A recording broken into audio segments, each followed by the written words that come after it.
Social మీడియాలో ఫాలోవర్లను సంపాదించుకోవటం ఎంతో కష్టంతో కూడుకున్న పని.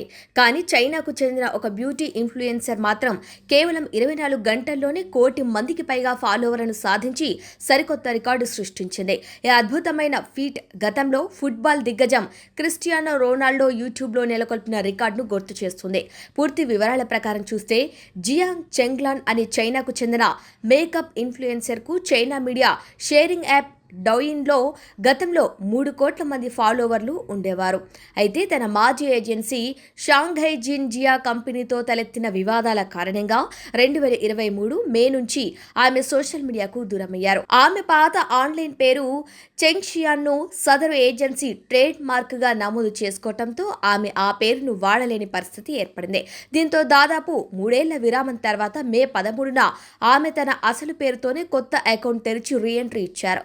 ఆమెపై అభిమానంతో కేవలం ఒకే రోజులో 1 కోటి మందికి పైగా నెటిజన్లు ఆమెను ఫాలో అవ్వటం ప్రారంభించారు. ఈ సందర్భంగా జియాంగ్ మాట్లాడుతూ తన పాత అకౌంట్తో గానీ దానికి అనుబంధంగా ఉన్న షాప్లతో గానీ తనకిప్పుడు ఎలాంటి సంబంధం లేదని స్పష్టం చేశారు. తనపై నమ్మకంతో పాత అకౌంట్లో ఎలాంటి వస్తువులు కొనవద్దని అభిమానులను హెచ్చరిస్తూ తనపై చూపిస్తున్న ప్రేమకు కృతజ్ఞతలు తెలిపారు.